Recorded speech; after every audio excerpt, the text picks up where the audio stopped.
On vous souhaite la bienvenue à ericlatour.com. Dans quelques instants, on vous parle du Ciel en fête. 4 week-ends d'activités aux couleurs des Montgolfières au cours du mois d'août. Donc oui, ça va être totalement différent d'un festival habituel. Ça sera autre chose, puis il y a le championnat canadien en plus. Mais d'abord, parlons politique.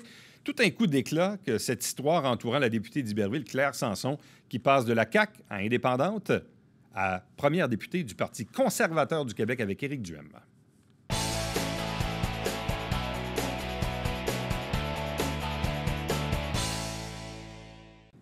Il s'en est passé des choses dans la vie de la députée d'Iberville depuis les derniers jours. Bon, au début, elle était une députée de la CAQ, la Coalition Avenir Québec. Elle a donné 100 $ au parti d'Éric Duhem, le Parti conservateur. Elle est devenue brièvement indépendante avant de joindre les rangs du Parti conservateur. Elle est toujours députée d'Iberville. Claire Sanson est avec nous. Bonjour et bienvenue. Bonjour, M. Latour, merci. Mais qu'est-ce qui s'est passé? Bien, honnêtement, comme vous le savez, j'avais déjà prévenu la CAQ que je n'allais pas me représenter Effectivement. aux prochaines élections. J'ai été déçu, tout le monde le sait, ça a été écrit et Bon, déçu de ne pas avoir été nommé ministre. de pas avoir été, ça a été documenté largement. Et puis, j'avais l'intention de quitter avant la fin de mon mandat, de siéger comme indépendante. J'ai rencontré M. Duhem il y a un peu plus d'un mois, puis on s'est mis à jaser, puis à placoter.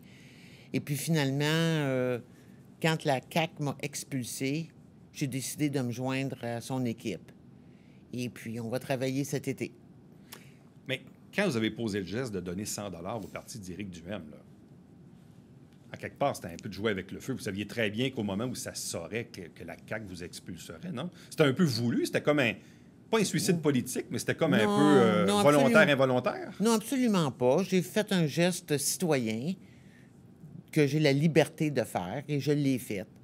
Et puis, je le regrette pas. Et c'est pas parce que... Mais vous saviez que ça allait déranger. Oui, mais je savais pas que quelqu'un de la CAQ scrutait les dons au bureau du DGEQ quotidiennement, là.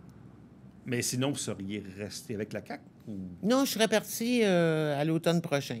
OK, vous auriez attendu à l'automne pour vous déclarer indépendante. Oui.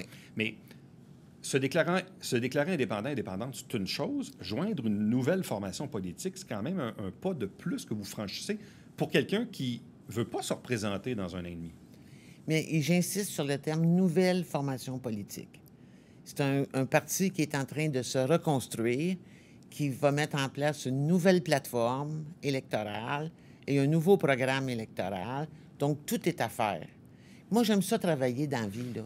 Puis j'en avais assez de faire la plante verte à Québec, là.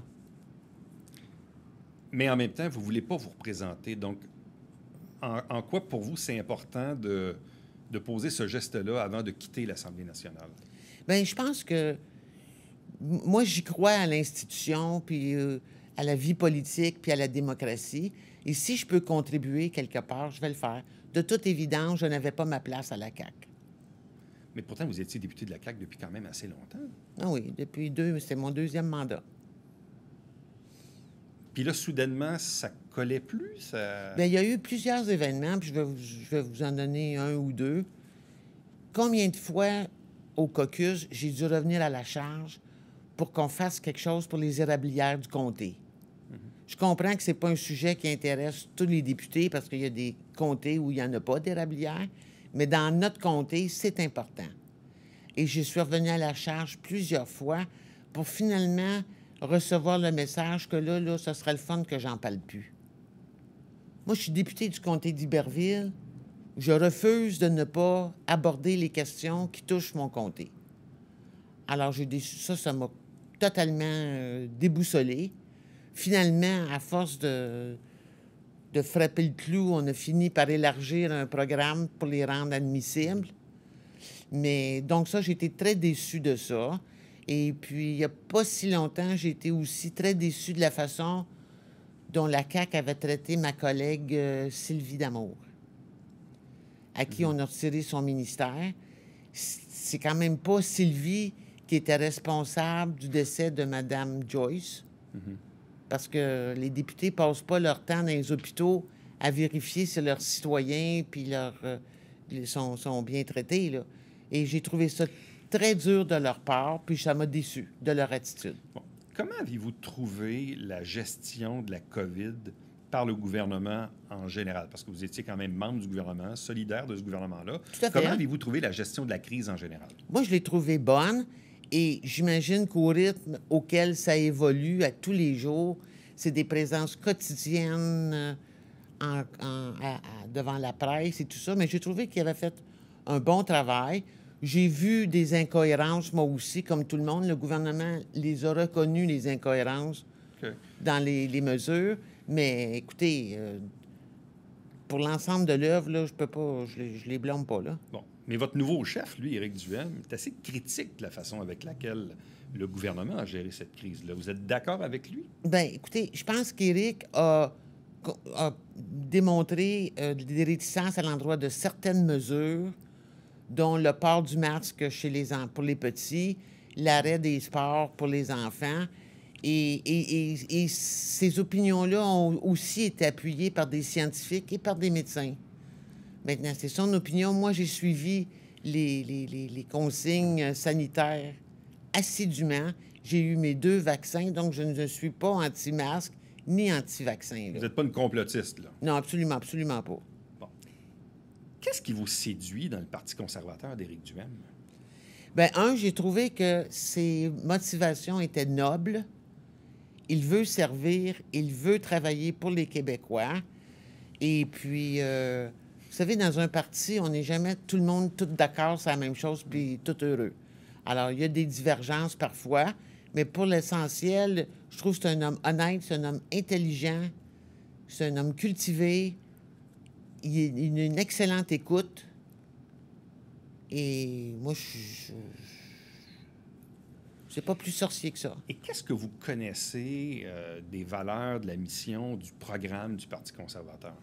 Bien, écoutez, là, j'en ai pris connaissance un peu lors des dernières élections, là, mais de toute façon, tout ça est à refaire.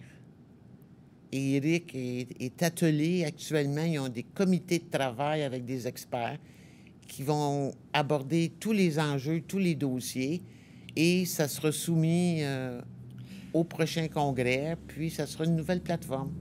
Bon, en même temps, puis vous avez travaillé dans les médias assez longtemps pour le savoir. Actuellement, le Parti conservateur avec M. Duhem n'a pas, disons, bonne presse, là. Souvent dépeint de mille et une façons. Il est lui-même un peu cassant parfois. Il a un style, disons, à lui. Oui. Qu'est-ce que vous... Mais les gens vont apprendre à le connaître aussi. Là. Il n'est pas très visible encore. Là. Là, cette semaine, oui, là, parce que... Mais là, vous savez, vous, que de par le geste que vous posez, vous allez forcément lui donner beaucoup plus de visibilité, là. Bien sûr, j'en suis très consciente. Souhaitez-vous qu'il soit au débat des chefs, qu'il soit présent à l'Assemblée nationale à chaque jour pour les points de presse? Bien, je pense que là, il aura le même traitement que M. Paul Saint-Pierre Plamondon, comme chef non élu. On va faire des sorties de presse. Ça ne sera pas nécessairement à tous les jours, là. Puis on s'est entendu là-dessus. Là. Si on n'a rien à dire, on ne parle pas. Okay. Alors, on verra selon l'actualité. Et puis oui, je suis consciente de la visibilité que ça va lui donner. Puis c'est correct, ça. Bon. Qu'est-ce que vous répondez à vos électeurs, aux maires du comté? Puis vous avez probablement vu le papier dans la presse lundi matin. Où visiblement, il y a du monde qui disent, écoutez, moi, j'ai pas voté pour ça. Moi, j'ai voté pour Claire Sanson parce qu'elle faisait partie de la CAQ. J'ai pas voté pour Claire Sanson parce qu'elle était dans le Parti conservateur d'Éric Duhem. Qu'est-ce que vous répondez à ces électeurs-là qui disent, moi, j'ai pas voté pour ça, là? Bien, je l'entends, mais je dois dire qu'il y a eu des commentaires assez durs. Oui, effectivement. Et négatifs, c'est un fait. Il y en a eu des positifs aussi. Ceux-là, on les retient moins. Mais... vous savez, on peut faire une enquête ou un vox pop sur n'importe quoi, puis on peut en garder ce qu'on veut. Moi, ce que je dis aux électeurs, c'est que je pense sincèrement que je fais une bonne job de député et que j'ai bien représenté les préoccupations puis les problèmes dans les différents sujets qui touchent le comté et ce que j'ai l'intention de continuer à faire jusqu'à la fin de mon mandat. Est-ce que votre changement d'allégeance aujourd'hui vient changer quelque chose dans l'organisation de vos bureaux de Québec ou d'Iberville? Bien, mon organisation de bureau à Québec, là, moi, j'en ai pas. Quand je vais à Québec, je suis toute seule. OK. Dans le cas du comté? Non, les mêmes ressources sont là. Les gens qui y travaillent pour l'Assemblée nationale. Ils ne travaillent pas pour la CAQ. Ce sont des employés de l'Assemblée nationale. Et ça ne change pas les opérations quotidiennes, absolument pas. OK. Donc, les citoyens vont être servis de la même façon? De la même façon. Il n'y a pas de changement Non, absolument pas. d'employés à venir ou je ne sais trop, ou d'organisation? Bien, c'est toujours possible, là, mais les tâches qui sont données aux employés des bureaux de comté demeurent les mêmes. Bon. Il vous reste quand même, donc, 1 an et demi à peu près, un petit peu moins d'1 an et demi, parce que l'élection est à date fixe, maintenant à l'automne 2022. Là, vous êtes maintenant, donc, la première députée du Parti conservateur du Québec. Certains ont fait le parallèle aussi avec ce qui s'était passé en 1994, quand Yvon Lafrance, qui était le député libéral d'Iberville, avait démissionné pour devenir le premier député de l'ADQ de Mario Dumont. Ah, et peut-être. quelques semaines ou quelques mois plus tard, Mario Dumont devenait élu. Bon, M. Lafrance n'était plus là à ce moment-là. Donc, vous, c'est un peu... C'est comme si dans Iberville, il y a quelque chose de spécial, là, Oh, peut-être, je sais pas. au niveau de la députation, là. Je ne sais pas. Je sais qu'on m'a dit que j'étais la première députée du Parti conservateur depuis 1930 quelques, là. Mais je n'étais pas... Je connaissais pas cette histoire-là. Alors, peut-être qu'à Iberville, quelque chose de spécial. Bon. Qu'est-ce que vous allez faire de votre été? Travailler. À faire connaître le parti? Et on va travailler sur les enjeux, on va travailler sur le congrès, préparer nos choses, préparer la rentrée. Alors, il y a du travail à faire. Puis, on a le bureau de comté, on va continuer nos activités courantes, là. Claire Sanson, merci beaucoup. Merci bon été à vous. Merci, vous aussi. Plaisir de se voir à l'automne. Merci. Restez avec nous, puisqu'au retour, on vous parle des 4 week-ends d'activité, le ciel en fête, tenu par l'International de Montgolfière de Saint-Jean-sur-Richelieu.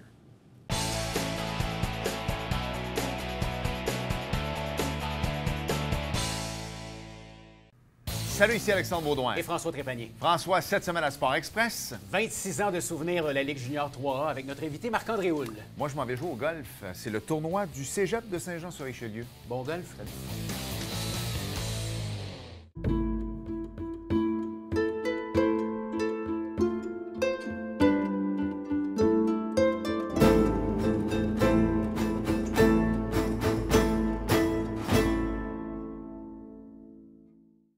Mesdames et messieurs, bonjour et bienvenue à la Justice entre nous. Mon nom est Serge.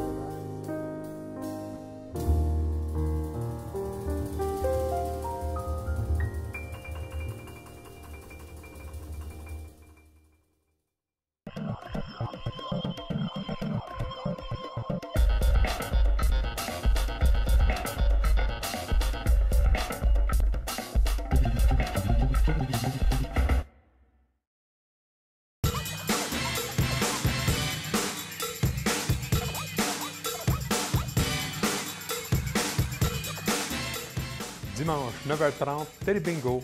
On vous attend.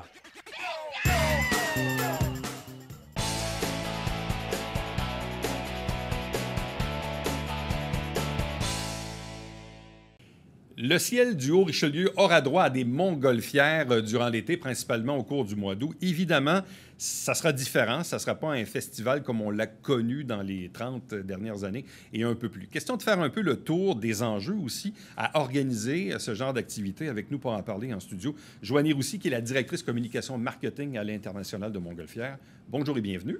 Allô? C'est tout un casse-tête quand vient le temps d'organiser des événements, même dans certains cas, trouver des artistes, des commanditaires. On l'a vu, bon, l'an passé, le festival traditionnel a été annulé, remplacé par une activité qu'on a fait dans le parc, entre autres avec un ciné-parc. Il y avait des spectacles aussi, tout ça. Là, évidemment, cette année, on ne savait pas trop à quoi s'attendre parce que là, le gouvernement nous annonce un plan de déconfinement. Mais en même temps, il y a encore des contraintes, il y a encore des mesures sur les rassemblements. Bref, la question que j'ai envie de vous poser, c'est dans les dernières semaines, avec quel genre d'hypothèse avez-vous jonglé pour arriver à bâtir une programmation pour qu'on ait des montgolfières cet été? Je dirais un peu plus que là, quelques semaines. Et même quelques mois. Hein? Oui, Ouais. exactement. On avait commencé à établir des scénarios qui pourraient être potentiel. Mais encore là, c'est difficile parce que tu essaies d'approcher des commanditaires, de leur offrir une solution intéressante, sachant pas s'il va y avoir du présentiel, sachant pas si ces commanditaires-là vont pouvoir communiquer indirectement avec le public. Alors, on a essayé de penser à une formule qui était haut en couleur, mais s'il n'y avait pas possibilité d'avoir des gens en présentiel, billetterie et tout, il allait tout de même avoir des activités. Alors, on a transféré les activités au sol dans le ciel. Parce que les événements, bon, on dit des commanditaires, mais le commanditaire, lui, il veut évidemment, on va établir la valeur de la commandite en fonction du nombre de personnes qui vont voir l'association du commanditaire. Or, si l'événement n'est que virtuel, ça n'a pas le même poids que s'il est en présentiel. Et ça, et même chose pour vous. S'il y a une billetterie, il y a des revenus. S'il n'y a pas de billetterie, il n'y a pas de revenus au guichet non plus. Donc, ça devient tout un casse-tête pour être capable de rentabiliser un événement. Parce qu'il y a quand même des attentes, parce que là, les gens, bon, il fait beau, on déconfine, puis on aurait donc le goût de revenir à la normale, mais on ne peut pas revenir à la normale. En tout cas, pas cet été. Même si, bon, je sais qu'il y a un cas, le Festivois, là, qui a réussi parce que c'est compliqué, là. On peut faire des rassemblements, mais pas plus que 250 personnes dans une même zone. C'est très, très, très compliqué. Bref, de ce que je comprends, dans le fond, au Montgolfière, c'était pas vraiment réaliste d'aller dans cette voie-là. C'était pas réaliste, mais aussi par respect envers nos festivaliers. Les gens qui aiment le festival d'année en année ou qui sont portés à vouloir venir découvrir le festival ont des attentes. Nous, on a une scène, une grande scène, parce qu'on fait partie des 8 plus grands festivals au Québec, des infrastructures, beaucoup de variétés en termes de bouffe, une programmation, beaucoup de spectacles de haut calibre également. Alors, faire de quoi de plus petit n'était pas nécessairement bon pour nous envers l'offre des festivaliers. Les gens auraient voulu s'attendre à vivre la même expérience, puis il y aurait eu des déceptions, c'est sûr. Parce que pour 3500 personnes, la scène est d'emblée largement plus petite. Le calibre de spectacle également. Alors, on s'est dit, on va y aller dans quelque chose complètement différent. Puis, on voulait pas aussi diminuer la qualité de l'expérience, parce que en faisant un scénario qui respecte les mesures sanitaires, on se devait de créer des plateaux de 250 personnes avec une entrée unique, une sortie unique, des toilettes pour ces 250 personnes-là, de la distanciation. Ça allait jouer beaucoup trop sur l'expérience client. On peut comprendre que ça aurait été drôlement compliqué. C'est ça. Dites-moi, on avait annoncé précédemment ce printemps la venue du championnat canadien qui initialement devait se tenir quelque part à la mi-juin, finalement a été reporté au mois d'août. Pourquoi? Les mesures sanitaires ne nous permettaient pas de le faire. Okay. Et aussi, la frontière qui était barrée entre le Québec et l'Ontario réduisait la participation des pilotes canadiens, mais de l'Ouest. Alors, on s'est dit, garde... Trop compliqué, encore une fois. Trop compliqué. On ne voudrait pas mettre aussi en danger les opérations, les gens qui participent. On s'est dit... On va créer le ciel en fête avec des volets complètement différents de ce que les gens sont habitués. Alors, un volet compétition, qui est avec le championnat canadien de Montgolfière. Un volet, on l'a annoncé il y a 2 semaines, le plongeon extrême avec Lisanne Richard et Yves Millard. Une expérience, un défi que les gens n'ont jamais tenté ou assisté lors d'un festival habituel. Et fait que ça c'est à nouveau. Et on garde aussi le côté féerique des envolées. Bon.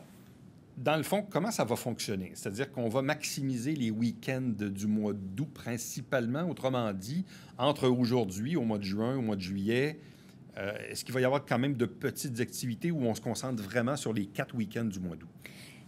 Uniquement les 4 week-ends du mois d'août en ce qui a trait au ciel en fête. Okay. Par contre, on a la Pico Mobile, qui est une scène amovible. On va faire plusieurs centres pour personnes âgées. On va mettre aussi cette scène amovible-là avec artistes à la disposition de différents organismes ou s'il y a des compagnies qui veulent faire une petite festivité pour leurs employés, mais toujours très limité. C'est le fun parce que c'est un format réduit. On se promène avec cette scène-là. On peut accueillir des artistes, des comédiens, faire des allocutions. Fait que ça, c'est quelque chose qu'on va faire. Et pour les citoyens également, on fait la tournée des apprentis aérostiers dans des 4 jours. OK. Oui. Revenons donc maintenant au ciel en fête, Oui. donc les 4 week-ends du mois d'août.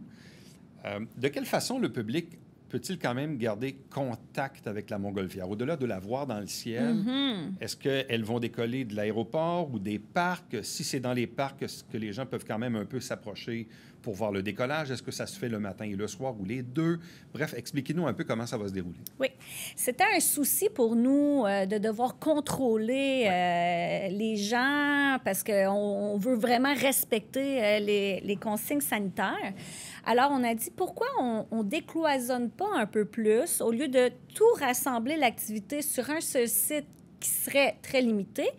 On va créer des décollages un peu partout dans la ville. Alors, les gens sont habitués à vivre l'international sur l'aéroport. Maintenant, ils vont le vivre dans la ville au complet. Alors, plusieurs parcs ont été sélectionnés pour pouvoir faire des envolées le matin et le soir. Okay. Mais ce n'est pas toujours les mêmes parcs. Ça dépend des journées, selon le vent. Et on n'est pas encore certain à quel point on va les publiciser. Parce que c'est comme des feux d'artifice. Aussitôt qu'il y a de l'émerveillement, les gens sont tentés de se rassembler. Ouais. Puis étant donné que nous, on est une organisation, on ne veut pas être celui responsable D'un d'avoir rassemblement, là. créé un Autrement dit, rassemblement. on n'est pas pour dire, annoncer, oui, dépêchez-vous, là, venez-vous-en à tel endroit. Non, c'est ça, on ne veut pas faire ça. Ça va aller un petit peu plus comme des pop-up un peu partout dans la ville. Les gens vont rester à l'affût, ils vont se promener, ils vont essayer de voir un peu s'il y a des activités. Donc, des envolées le matin et le soir, Oui. le week-end, à partir des parcs, mais non pas de l'aéroport proprement dit. Ça va arriver à l'aéroport et lorsque ça sera à l'aéroport, ça va être beaucoup plus massif, mais contrôlé par une billetterie. Une OK, vous billetterie. pouvez quand même mettre une billetterie? Oui, pour respecter ça, c'est les un autre élément, mesures ça. sanitaires, Ah oui, OK. on se doit d'être capable de compter combien de personnes ont accès à nos activités. OK. Et même si toutes nos activités, à l'exception d'une, vont être gratuites, on se doit de faire une billetterie non payante. Simplement pour OK. compter les gens.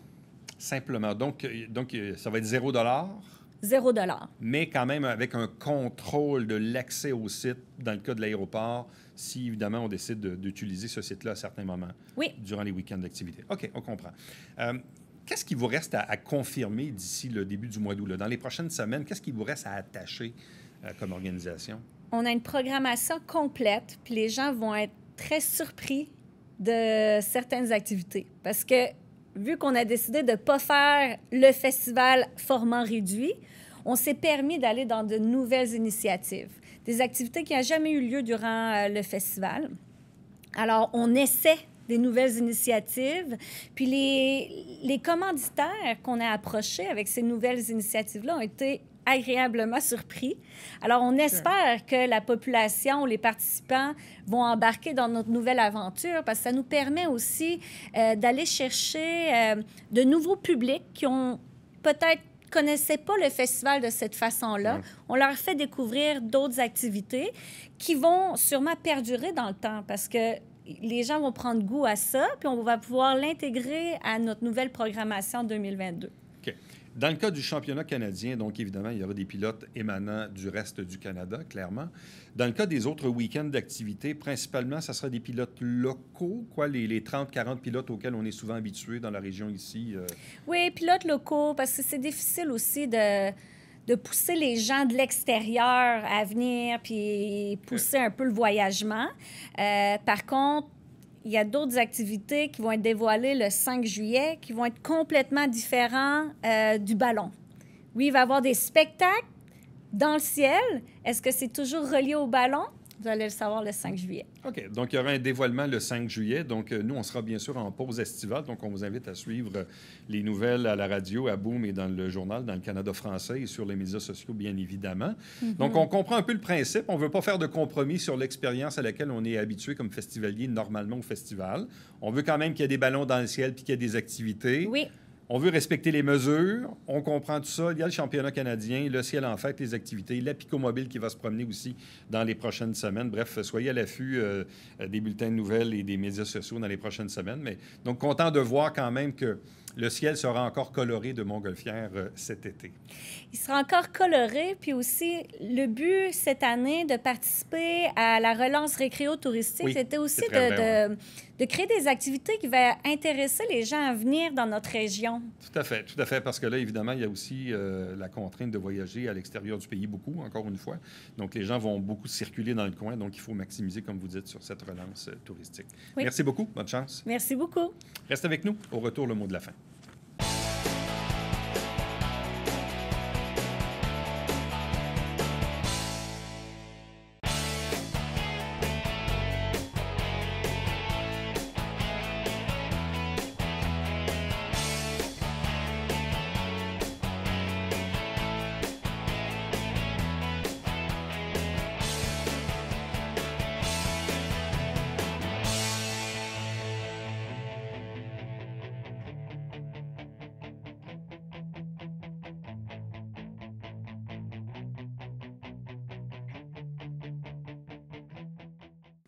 Les élus et le public pourront retourner à l'hôtel de ville pour les séances du conseil. Bon, les conseillers séparés par des plexiglas. Et le public, maximum 15. Celui-ci avait jusqu'à vendredi 4h30 pour s'inscrire. Donc, tout ça est extrêmement contrôlé, mais possible puisque maintenant la Montérégie est en zone jaune. Donc, retour des élus et du public aux séances du conseil à l'hôtel de ville. À demain.